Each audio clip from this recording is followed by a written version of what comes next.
Hi teachers, I'm sure by now you've seen many examples of how great Google Classroom can be for use in your classroom. But you might be wondering, what are some examples of actual assignments that people do with Google Classroom? As the fourth grade team and your technology committee, we are going to be sharing some examples of how we have used Google Classroom this school year. First, one of the ways we've used it is to differentiate guided reading or any other content area that you choose.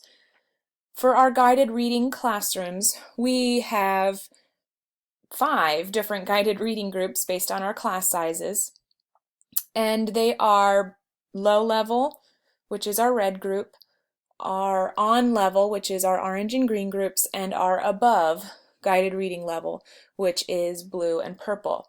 So we've created a class for each of these reading levels in Google Classroom. So when students have guided reading time, they can log into their guided reading class and see the assignments that are specified for their reading level. Another way we use Google Classroom is to assign links and videos that help them with content, such as vocabulary practice. What you see here is a link to Quizlet, which is an online resource that allows students to practice vocabulary. It could be difficult to get students to the correct page since you have to search for a very specific set within Quizlet, but this way we've put the link right into Google Classroom, so all they have to do is click it and they're taken right to the correct vocabulary practice. We also, in guided reading and in other content areas, assign long-term projects. Here's an example of one. It's a timeline assignment, and throughout the entire course of our guided reading story, they are to be working on this project whenever they finish their work early. So you can see that there are a multitude of links provided, and those are websites that have been researched by us as high-quality sites for them to do their research. And then there is a rubric provided, and they are to complete a timeline with that information. This can be used for many different content areas, such as social studies, where we've also done virtual dictionaries and other projects that students work on continuously throughout a unit. Google Classroom can also be used to assign assessments.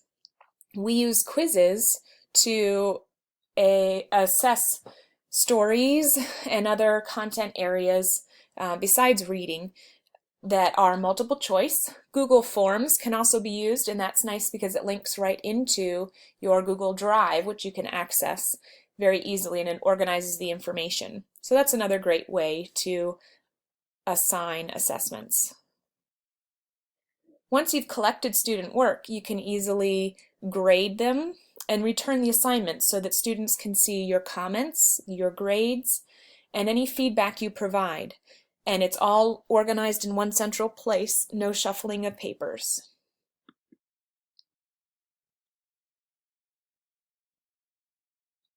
One of the most common phrases I hear from my students is, "What do I do now?" or "What do I do when I finish?" This way you can just say, "Check out the directions in Google Classroom."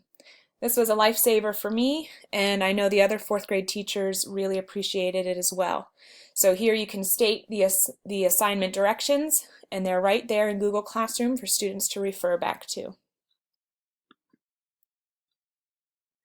And finally, I want to point out that as you put assignments into Google Classroom, it automatically creates a calendar, and you can share that calendar with parents, so there's no need to create a separate calendar to send home to parents.